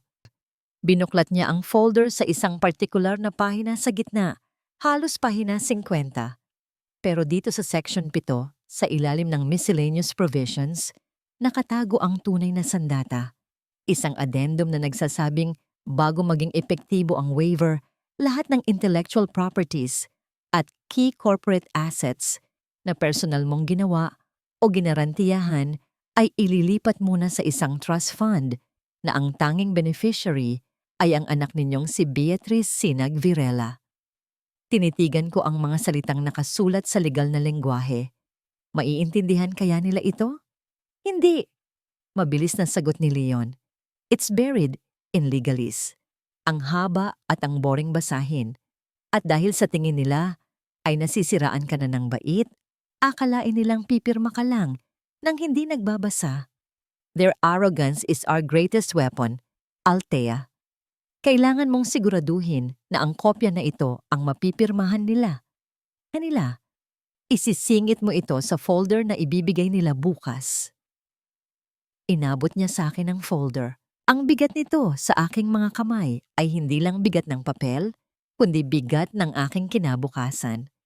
Paano kung mabuking nila? Tanong ko. Kaya nga kailangan mong magpatuloy sa pag-arte, mariing sabi ni Leon. Ang kanyang mga mata ay nakatitig sa akin, puno ng determinasyon. Hayaan mong isipin nilang isa kang baliw na madaling lokohin. Hayaan mong isipin nilang nagtagumpay sila. Dahil kapag natuyo na ang tinta ng pirma nila sa papel na yan, tapos na ang laro. Ang kumpanyang aakalain nilang nakuha nila ay isa na lang shell na walang laman. Ang lahat ng mahalaga ay nasa pangalan ng anak mo. Niyakap ko ang folder sa aking dibdib. Ang papel ay nababasa ng aking damit, ngunit hindi ko ito binitawan. Salamat, Leon. Hindi ko alam kung paano kita mababayaran. Umiling siya at isang mapait na ngiti ang gumuhit sa kanyang mga labi. Bayad na ako, Althea. Noong panahong wala akong pambayad sa tuition ko sa law school, ikaw ang nagbigay sa akin ng scholarship mula sa sarili mong bulsa. Sinabi mo noon na ang tanging bayad na gusto mo ay gamitin ko ang batas para tulungan ang mga inaapi. Ngayon, tinutupad ko lang ang pangako ko. Ang pag-alala sa nakaraan ay nagdulot ng panibagong alon ng luha sa aking mga mata, ngunit pinigilan ko ito. Wala nang oras para sa emosyon. Kailangan ko nang bumalik, sabi ko habang tumatayo. Mag-ingat ka, Althea, bilin niya.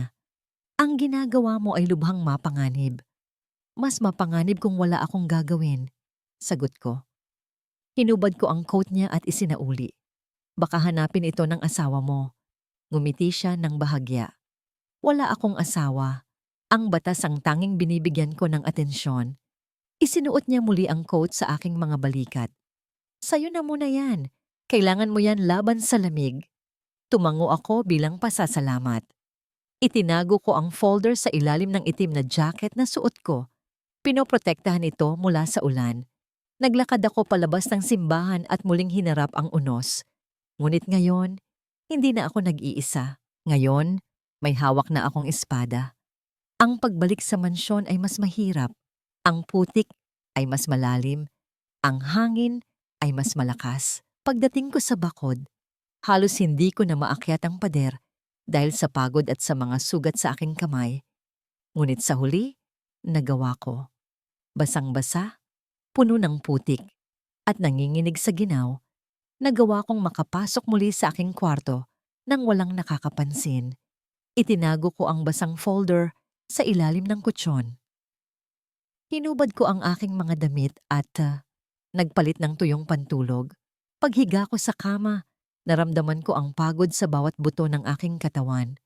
Ngunit bago ako tuluyang lamunin ng dilim, may narinig akong mahinang kaluskos sa labas ng aking pinto.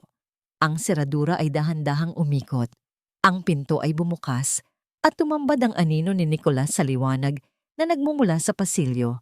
Pumasok siya. Ang kanyang mukha ay seryoso at hindi mabasa. Hindi ka pa pala tulog, sabi niya. Ang boses niya ay walang emosyon. Umupo ako, kinakabahan.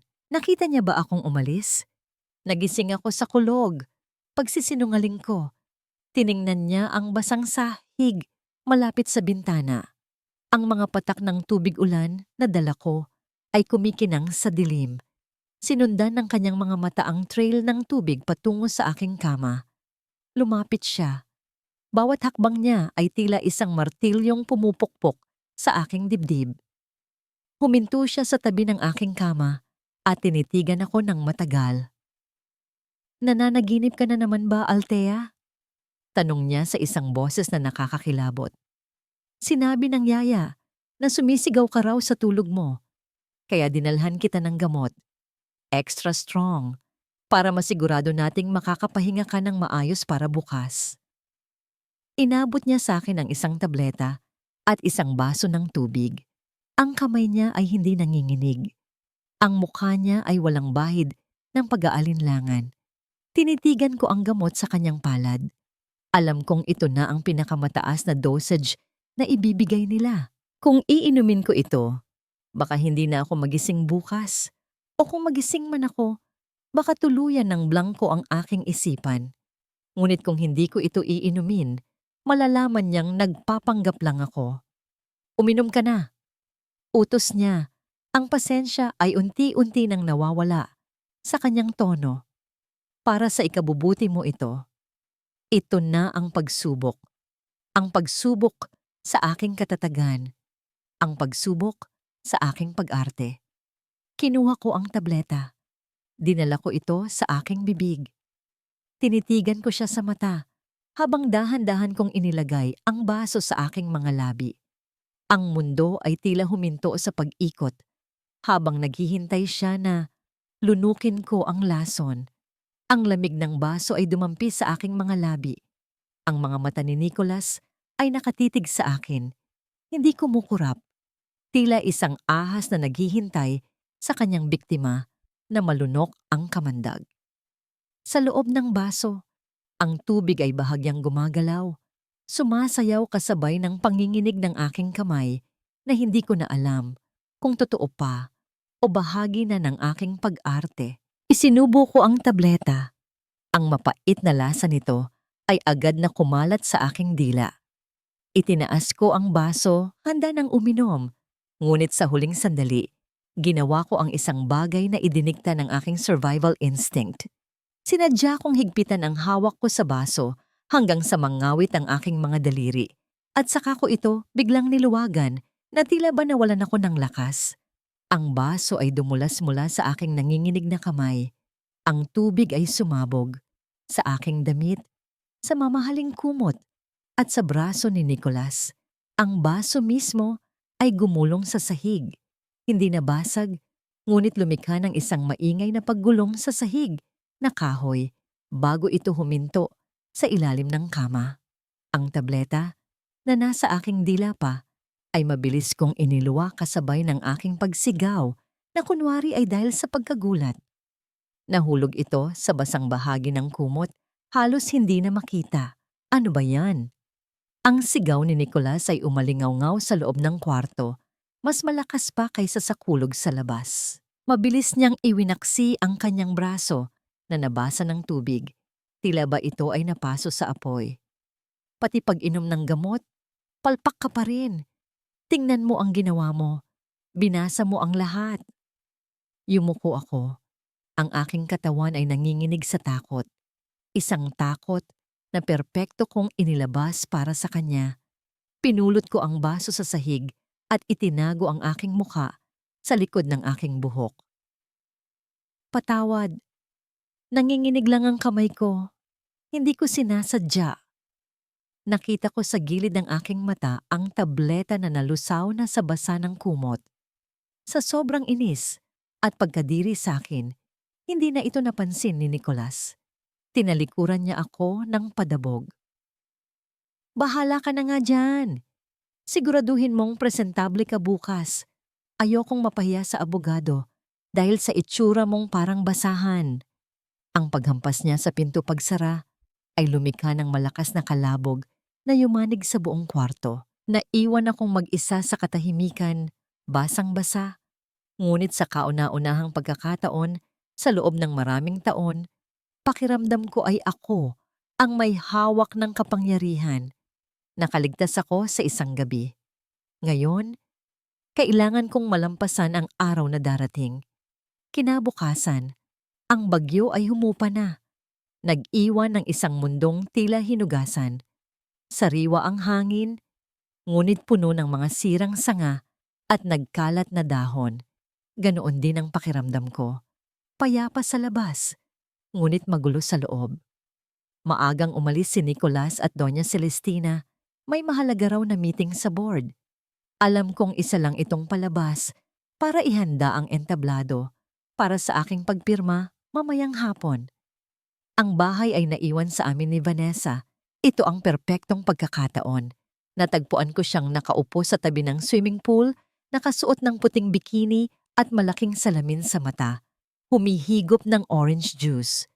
Siya ang larawan ng isang reyna sa kanyang trono, habang ako naman, sa aking lumang duster, ay ang aliping papalapit. Nagdala ako ng isang pitzel ng malamig na tubig at isang baso. Inilapag ko ito sa lamesa sa tabi niya nang may kasamang bahagyang yuko, tila isang utusan. "Good morning, Vanessa." Bati ko sa mahinang boses. Tinaas niya ang kanyang salamin at tiningnan ako mula ulo hanggang paa. Isang nangiting mapang-asar ang gumuhit sa kanyang mga labi. "Oh, it's you, Althea. Kawawa ka naman. I heard what happened last night. You really need to take care of yourself. But don't worry, once I'm officially the lady of this house, I'll make sure you get the best care sa isang magandang facility." Ang bawat salita niya ay patalim na ibinabato sa akin. Ngunit sa halip na masaktan, pinilit kong magmukhang kaawa-awa. Umupo ako sa isang silya sa di kalayuan. Tila isang asong naghihintay ng utos. Hindi ko na alam ang gagawin ko. Sabi ko, ang boses ko ay basag. Pagod na ako. Siguro nga tama sila. Siguro nga kailangan ko na ng tulong. Ang pag-amin kong yon ng pagkatalo, ang siyang nagpakampante sa kanya. Itinuring niya akong isang basag na laruan na hindi na kayang manakit. Tumayo siya at naglakad-lakad sa gilid ng pool. "That's the spirit," sabi niya. "Just cooperate later. Sign the papers and everything will be fine. I'll take good care of Nicolas. And Bia, of course." Habang nakatalikod siya, ang kanyang cellphone na naiwan sa mesa ay umilaw. Isang mensahe ang lumabas sa screen. Hindi ko sinasadyang mabasa ito, ngunit sadyang malaki ang pagkakasulat. From Anton Ravenna. "Malapit na ba, Marites? Tapusin mo na ang deal. Mainit na tayo dito." Marites, ang pangalan ay muling umalingaw-ngaw sa aking isipan. Tila isang kampanang nagbababala. Ang apelyidong Ravenna. Pamilyar yon. Nang humarap siyang muli, mabilis kong ibinaling ang aking tingin. Ngunit huli na. Nakita niya ang direksyon ng aking mga mata. Mabilis niyang dinampot ang cellphone at itinago sa kanyang roba. "Anong tinitingin-tingin mo?" Tanong niya. Ang tamis sa kanyang boses ay biglang nawala. Wala." Mabilis kong sagot. May langgam lang sa mesa." Tinitigan niya ako ng matagal. Ngunit sa huli, naniwala rin siya sa aking kahinaan. "Umalis ka na nga sa harapan ko. Sumasama ang araw ko sa itsura mo." Tumayo ako at mabilis na naglakad pabalik sa loob ng bahay. Ang puso ko ay bumibilis ang tibok. Kailangan kong kumpirmahin. Pumasok ako sa aking kwarto, kinuha ang luma kong cellphone na nakatago sa ilalim ng kama at mabilis na tinext si Mila. "Mila, paki-research. Anton Ravenna. May connection ba sa isang Marites Rosario? Urgent." Pagkatapos ng ilang minuto, dumating ang sagot. Ang mga salitang nabasa ko ay nagpatigil sa pag-ikot ng aking mundo. "O Althea, si Anton Ravenna ay kilalang syndicate leader. Si Marites Rosario ay kanang kamay niya at wanted sa ilang kaso ng large-scale estafa. Specialty nila ang pag-target sa mga newly rich families. Mag-ingat ka." Napaupo ako sa gilid ng kama. Ang aking mga kamay ay nanlalamig. Ang babaeng nakatira sa bahay na ito, ang babaeng minamahal ng asawa ko at tinitingala ng biyenan ko, ay hindi lang isang simpleng ahas. Isa siyang tigre na nag-aabang ng tamang panahon para manakmal. Isang tanong ang umikot sa aking isipan. Dapat ko na bang sabihin kay Nicolas? Dapat ko na bang ilantad ang tunay na kulay ni Vanessa? Ang isang bahagi ng aking pagkatao Ang Althea na mapagpatawad ay gustong tumakbo pababa at ibulong sa kanya ang katotohanan. Gusto ko siyang iligtas sa kapahamakan, ngunit ang bagong Althea, ang Althea na sinampal at nilason, ay may ibang sinasabi. Kung ililigtas ko sila ngayon, ano ang mangyayari sa akin? Itataboy pa rin yon nila ako. Sasabihin nilang nagseselos lang ako. Sila ang magiging biktima sa kwento.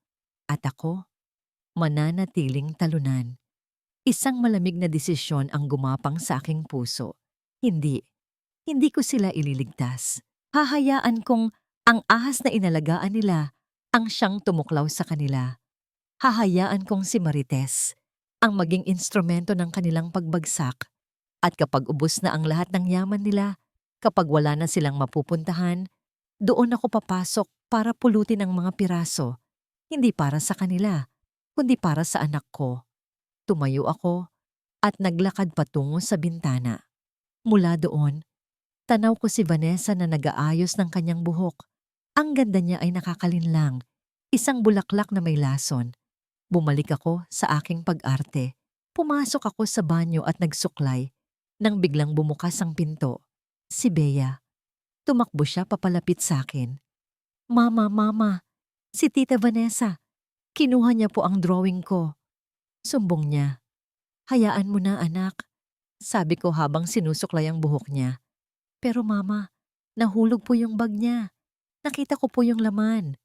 Patuloy niya sa inosenteng boses. Dito na ako kinabahan. Anong nakita mo anak? Tumingin siya sa akin. Ang kanyang mga mata ay bilog at seryoso. May bakal po si tita sa bag niya. Kulay itim at mabigat. Malamig po nung nadikit sa kamay ko. Ang araw ng pagpirma ay sumapit na. Ang hangin ay umaalingasaw sa kaba at paghihintay, tila ba ang bawat hakbang ko ay sinusundan ng mga mata ng mga kalaban. Sa araw na ito, kailangan kong maging mas maingat, mas mapagpanggap, at mas matatag kaysa dati. Sinimulan ko ang araw sa pamamagitan ng pag-aayos sa aking sarili. Hindi ako naglagay ng make-up, ngunit sinigurado kong malinis ang aking buhok at maayos ang aking damit. Ayokong bigyan si Vanessa ng kahit anong rason para paghinalaan ako na nagbago ang aking isip. Kailangan niyang paniwalaan na handa na akong sumuko. Nang bumaba ako para sa almusal, naroon na ang lahat. Si Nicolas, Doña Celestina, at Vanessa. Ang abogado ni Nicolas na mukhang isang matandang buwitre sa kanyang magastos na suit ay naroon na rin. Sa mesa, naroon ang bunton ng mga papeles. Ang mga papeles na magtatakda ng aking kapalaran. Good morning, bati ni Nicolas nang hindi man lang ako tinitingnan. Maupo ka na. Utos ni Doña Celestina, hinihintay ka na lang. Umupo ako sa aking upuan at tahimik na nagsimulang kumain. Tinitigan ko ang omelette sa aking plato, ngunit hindi ko malasahan ang kahit anong lasa. Ang bawat kagat ay tila pagnguya sa buhangin. Pagkatapos mong kumain, magbihis ka na, sabi ni Vanessa. Gusto namin na presentable ka sa abogado. Tumango ako at patuloy na kumain. Hindi ako nagsalita. Hindi ako nagtanong. Gusto kong paniwalaan nila na ang aking isipan ay wala na sa aking sarili. Pagkatapos ng almusal, nagbihis ako.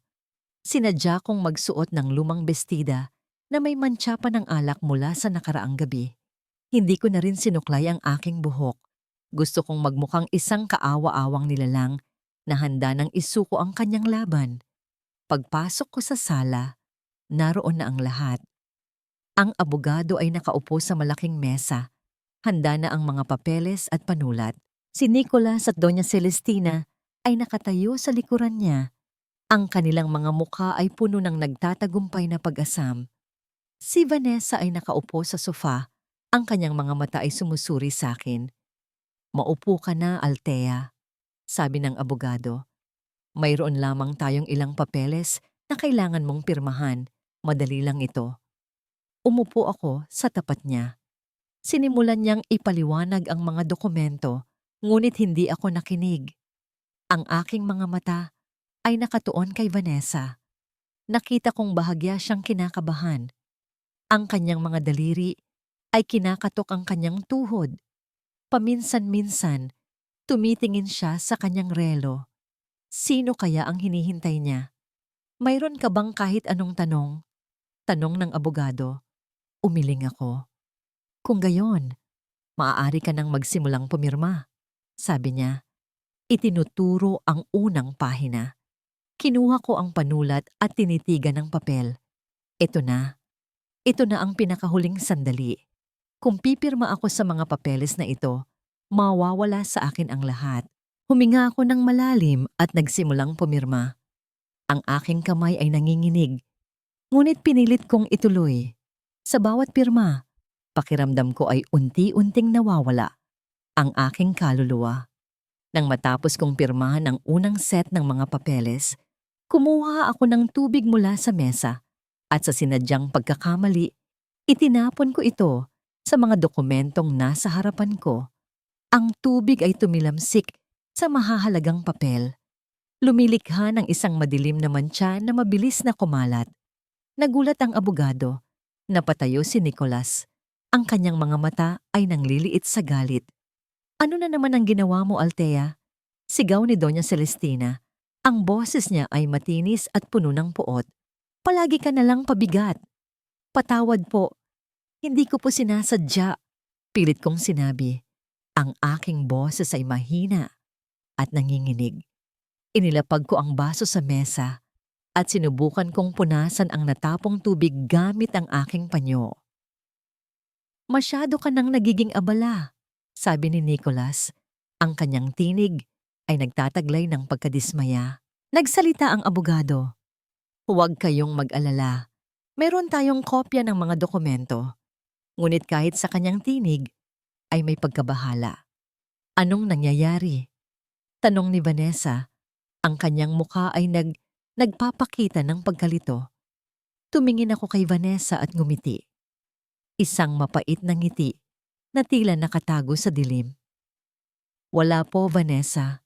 Napagod lang ako. Sa tingin ko, kailangan ko na pong magpahinga. Nang itago ko ang aking lihim na ngiti, hindi ko napansin ang maliit na piraso ng papel na tumalsik mula sa nabasang dokumento.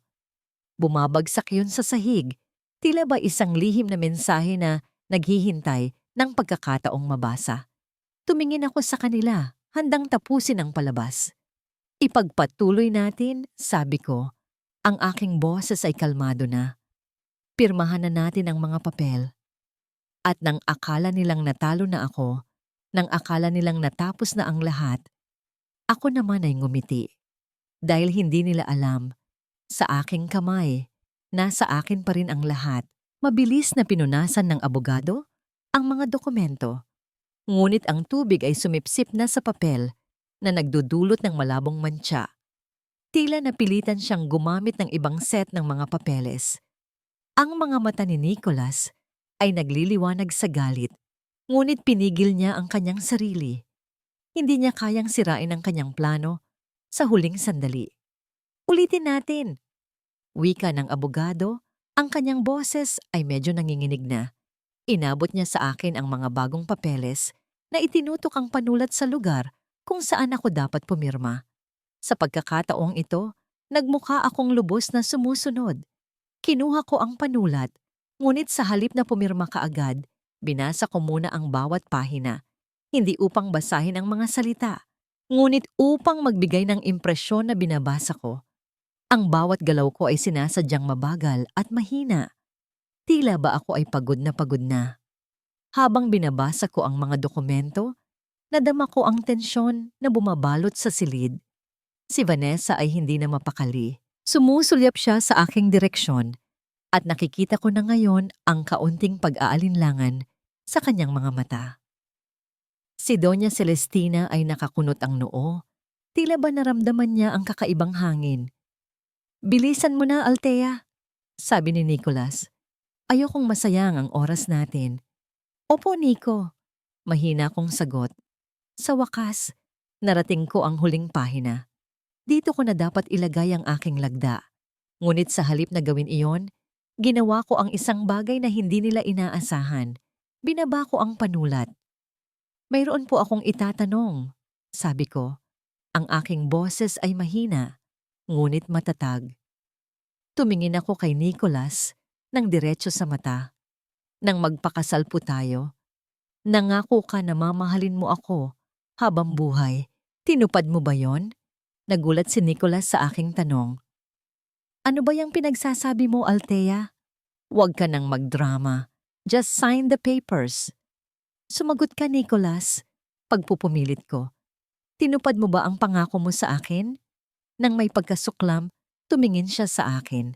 Ano ba ang punto mo, Althea? Pagod na ako sa mga kalokohan mo. Ang punto ko, sabi ko at ngumiti. Isang nangiti na hindi para sa kanya, kundi para sa aking sarili. Ang punto ko ay hindi mo ako minahal, ni minsan. Bumaling ako kay Doña Celestina. Mama Celestina, itinuring niyo po ba akong anak? O isa lang po akong alila sa bahay niyo? Ang kanyang mukha ay nagbago. Mula sa pagkamuhi, napalitan ito ng gulat. Hindi niya inaasahan ang ganitong pag-uugali mula sa isang babaeng nasisiraan na ng bait. Anong pinagsasabi mo, Althea? Hindi ko siya pinansin. Sa halip tumingin ako kay Vanessa. Vanessa, pinaniwalaan mo ba talaga na magiging masaya ka sa piling nila? Hindi mo ba nakikita na ginagamit ka lang? Ang kanyang mga mata ay nanlaki. Ang kanyang kamay ay sumubok na takpan ang kanyang bibig. Ngunit huli na. Kayo, sabi ko, at itinuro ko ang mga papeles sa mesa. Kayo, hindi kayo nakahanda para sa anumang darating. Mabilis kong kinuha ang panulat at pumirma. Hindi sa mga dokumentong yon, kundi sa isang papel na nasa ilalim ng mga dokumentong basa, ang lihim na kopya ng addendum na inihanda ni attorney. Leon. Ito ang susi sa aking kalayaan. Pagkatapos ay inilapag ko ang panulat, tumayo, at tumingin sa kanila sa huling pagkakataon. Magkita-kita na lang tayo sa korte, sabi ko sa kanila, at ngumiti. Isang ngiting nagtataglay ng lahat ng aking galit, lahat ng aking sakit, at lahat ng aking determinasyon. Humarap ako at naglakad palabas ng silid. Iniwan ang mga natitirang mga tauhan na gulong-gulo at ang abogado na may pagtataka sa kanyang mukha. Sa paglabas ko, nadinig ko ang malakas na sigaw ni Nicholas at ang pagkagulat ni Doña Celestina. Ngunit hindi ko na sila nilingon. Ang aking mga paa ay nagdala sa akin palabas ng mansyon, palayo sa kanilang mga kasinungalingan, palayo sa kanilang pagtataksil, at palayo sa kadiliman.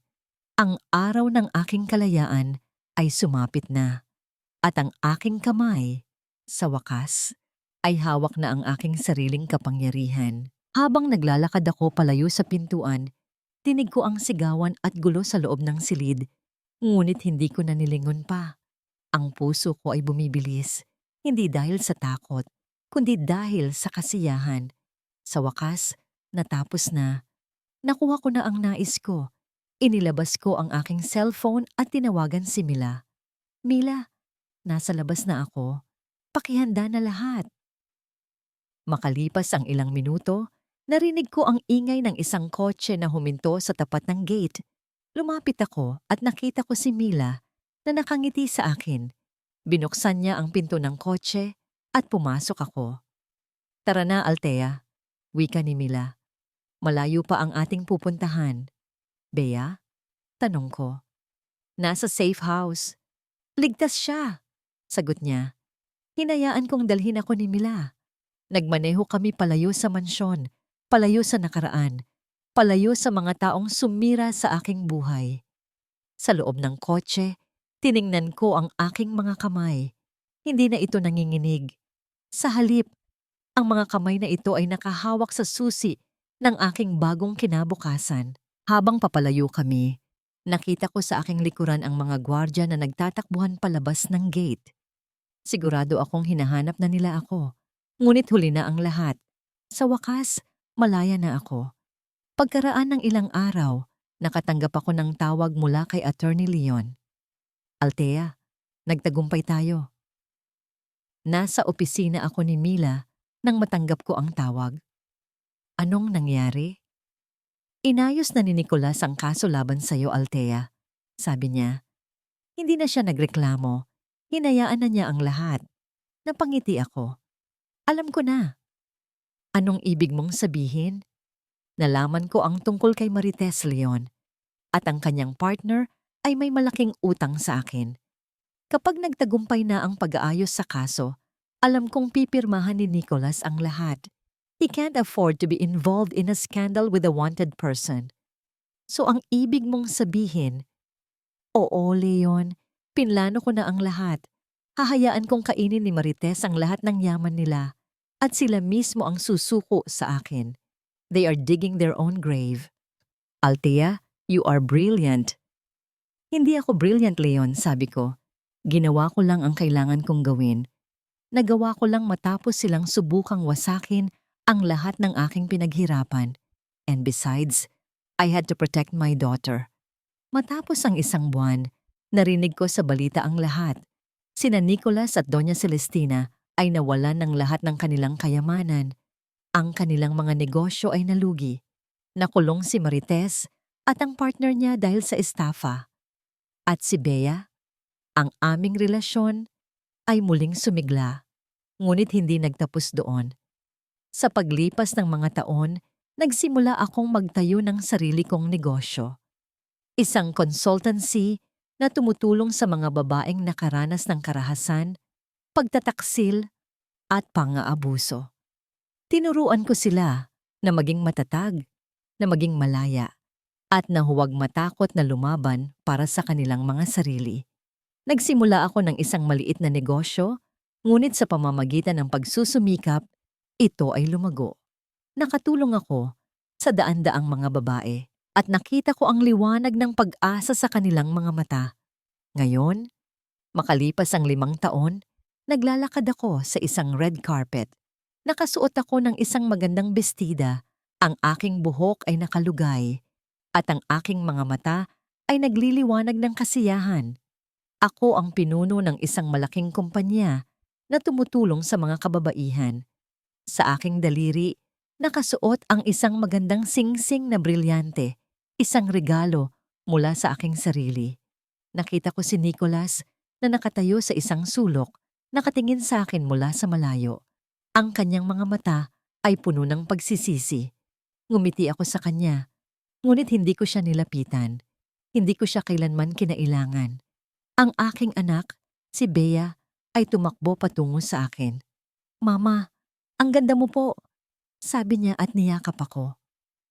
Sa sandaling iyon, naramdaman ko ang tunay na kaligayahan.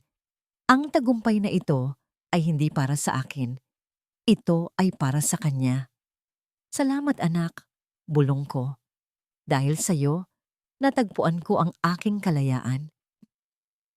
Hinigpitan ko ang yakap ko kay Bea at hinayaan kong sumilay ang ngiti sa aking mga labi. Dahil ngayon, ako na ang may hawak ng aking sariling kapalaran. Ako na ang arkitekto ng aking sariling mundo. At sa wakas, malaya na ako. Ang oras ay mabilis na lumilipas, tulad ng agos ng ilog na hindi na kailanman babalik. 5 taon na ang nakalipas mula noong gabing umalis ako sa mansyon ng mga Virela. 5 taon na ang nakalipas mula noong gabing nagsimula akong muling mabuhay. Sa ngayon, ako ay nasa isang entablado, tumatanggap ng isang parangal, isang premyo para sa aking mga nagawa bilang isang negosyante. Nangingiti ako, ngunit hindi ito ang nangiting ginagamit ko para itago ang aking sakit. Ito ang nangiti ng isang babaeng nakamit ang tagumpay. Isang tagumpay na walang kinalaman sa kanila. Ang aking bestida ay gawa sa silk na nagkikinang sa ilalim ng mga ilaw ng spotlight. Sa aking leeg ay mayroong isang kwintas na gawa sa mga brilyante na aking ibinili mula sa aking unang kita. Ang aking buhok ay nakalugay sa aking mga balikat at ang aking mga mata ay puno ng liwanag. Ang liwanag ng pag-asa, ang liwanag ng pag-asa, ang liwanag ng kalayaan. Althea Sinag, Wika ng host. Ang kanyang tinig ay puno ng paghanga. Ang iyong kwento ay nagsilbing inspirasyon sa maraming kababaihan. Ang iyong tapang at determinasyon ay nagbigay ng lakas sa kanila na lumaban para sa kanilang mga karapatan at kalayaan. Nagpalakpakan ang mga tao. Sa aking gilid, hawak ni Bea ang aking kamay. Siya ay lumaki na, matalino at maganda, at ang kanyang mga mata ay nagliliwanag ng pagmamahal sa akin. Proud na proud ako sa iyo, Mama. Bulong niya sa aking tainga. Sa daan-daang mga tao, nakita ko si Nicholas na nakatayo sa isang sulok, nakatayo mag-isa. Ang kanyang muka ay payat. Ang kanyang mga mata ay puno ng pagsisisi. Sa kanyang mga mata, nakita ko ang sakit na hindi ko na kailanman madarama. Nakita ko ang paghihirap ng pagkawala. Hindi ko siya nilapitan. Minsan, natanong ko ang sarili ko kung magagawa ko ang pagpapatawad. Ngunit sa paglipas ng panahon, naintindihan ko na hindi ako kailangang magpatawad sa kanila. Ang pagpapatawad ay para sa aking sarili. At sa wakas, natutunan ko na ang pagpapatawad ay paglaya rin. Ngayon, alam ko na ang aking pag-ibig ay para lamang sa aking anak, sa mga kababaihan na aking tinutulungan, at sa aking sarili. Ang tanging kailangan ko ay ang aking kalayaan. Tumayo ako sa entablado, inabot ko ang mikropono at nagsalita ako. Maraming salamat sa lahat ng mga tumulong sa akin.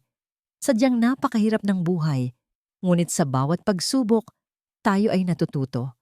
Sana ang aking kwento ay maging inspirasyon sa inyong lahat. Huwag kayong matakot na lumaban dahil kayo ang may hawak ng inyong kapalaran. Pagkatapos ng seremonya, nagpunta kami ni Bea sa Dalampasigan, ang lugar kung saan ako nagmula.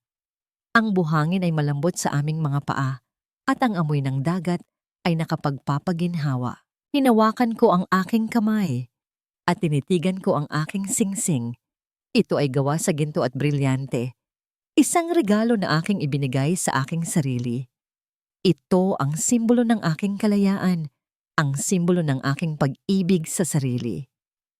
Mama, tara, maglaro tayo. Masiglang sinabi ni Bea. Ngumiti ako. Tara na anak. Tayo ay magtatayo ng isang bagong kastilyo sa buhangin na hindi kayang sirain ng kahit anong bagyo. At habang nakatayo kami sa tabing dagat, hawak ang aming mga kamay. Alam ko na ang aming hinaharap ay puno ng liwanag at pag-asa. Ang aking paglalakbay ay hindi madali, ngunit ito ay nagkakahalaga. Dahil sa wakas, ako ay malaya. Nagsimula kami sa kastilyo sa tabing dagat. Inilagay ko ang kamay ko sa kanyang likod. Ang huling salita ng aming kwento ay pag-ibig.